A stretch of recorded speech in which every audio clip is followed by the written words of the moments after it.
शव यात्रा का आनंद ले रहे थे। लोग हमें ऊपर से कंधा और अंदर से गालियां दे रहे थे।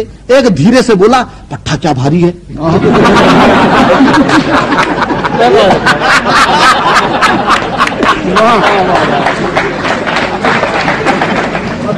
एक धीरे से बोला, साला क्या भारी है। दूसरा बोला, भाई साहब ट्रक की सवारी है। दूसरा बोला, भाई साहब ट्रक की सवारी है, ट्रक ने भी मना कर दिया तो हमारे कंधों पे इसे मरना ही था तो संडे को मरता, कहां मंडे को मर गया बेदर्दी। एक ही तो छुट्टी बची थी, कमबख्त ने उसकी भी छुट्टी कर दी। एक ही तो छुट्टी बची थी, कमबख्त ने उसकी भी छुट्टी कर दी। एक और बोला कि हाँ यार काम तो हमारा भी लटक गया। आज बिजली का बिल जमा करने की लास्ट डेट थी तो यहां पर अटक गया। अब कल जो पेनल्टी भरना पड़ेगा उसका पैसा क्या इसका बाप देगा। एक नव विवाहित मित्र बोला कि तुम्हारा काम भी कोई काम था, हमारी तो सोचो, हमारा तो बीबी के साथ हनीमून का प्रोग्राम था।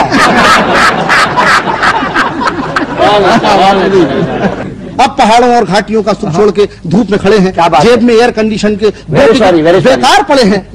केवल एक मित्र ऐसा था, केवल एक मित्र ऐसा था जो वाकई दुखी हो रहा था। बेचारा फूट फूट के रो रहा था। उससे किसी ने पूछा कि क्या तेरा मरने वाले से इतना प्रेम था जो उसके लिए थोक में आंसू बहा रहा है।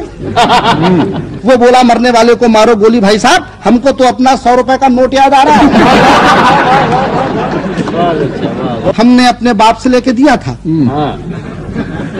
और अभी तो ब्याज भी नहीं लिया था कि ये इंटरवल में मर गया।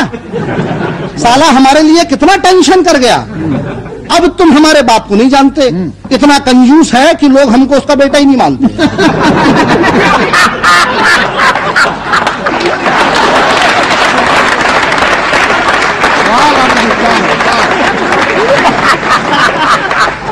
अब तुम हमारे बाप को नहीं जानते, अब तुम हमारे बाप को नहीं जानते, इतना कंजूस है कि लोग हमको उसका बेटा नहीं मानते। आपस में फुसफुसाते हैं कि कंजूस ने बेटा कैसे पैदा कर दिया। आपस में फुसफुसाते हैं कि कंजूस ने बेटा कैसे पैदा कर लिया। अब बताओ ऐसी कड़की में ये मर लिया, अब हम अपने बाप को क्या मुंह दिखाएंगे। उनको पता चलेगा तो 100 रुपए के लिए हमको बेचे आएंगे। उनको पता चलेगा तो 100 रुपए के लिए हमको बेचे आएंगे। तभी एक सीन और देखिए, तभी हमारे मोहल्ले का कुल्फी वाला आगे आया कंधा लगाने के लिए। तभी हमारे मोहल्ले का कुल्फी वाला आगे आया और उसने अपना कंधा जैसे ही हमारी अर्थी को लगाया, कमबख्त के मुंह से आवाज आई, ठंडी मीठी बर्फ मलाई।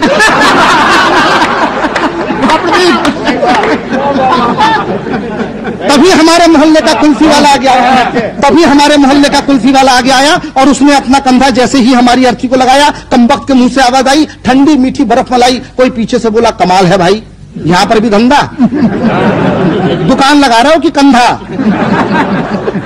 यहां पर भी धंधा, दुकान लगा रहा हो कि कंधा। कुल्फी वाला बोला क्षमा करें, मुंह से निकल गया तो क्या करें। ऐसा नहीं कि मैं शव यात्रा के कायदे कानून नहीं जानता, मगर इस कमबख्त मुंह को क्या करूं जो नहीं मानता। जैसे ही कोई वजनदार सामान कंधे पर आता है, मुंह से बर्फ मलाई पहले निकल जाती है।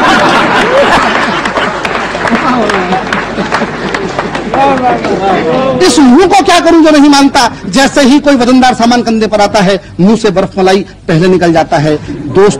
दोस्तों जून का महीना था, हर आदमी पसीना पसीना था। एक अर्थी ढोऊ बोला, यार क्या भयंकर धूप है। दूसरा बोला, मरने वाला भी खूब है, मरा भी तो जून में। अरे इस समय तो आदमी को होना चाहिए देहरादून में। ये थोड़े दिन और इंतजार करता तो जनवरी में आराम से नहीं मरता। ये थोड़े दिन और इंतजार करता तो जनवरी में आराम से नहीं मरता। अपन भी जल्दी से घर भाग लेते, जितनी देर बैठते सर्दी में आग तो ताप लेते।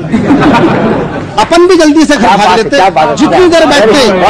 जितनी देर बैठते सर्दी में आग तो ताप लेते। भला मरने के लिए जून का महीना कितना बोर है। कोई बोला कि हाँ यार सर्दियों में मरने का मजा ही कुछ और है।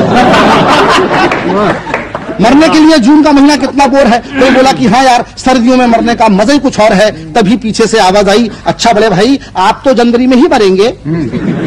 वे बोले नहीं, हम फरवरी में प्रस्थान करेंगे, जनवरी में हमारा इंक्रीमेंट आता है।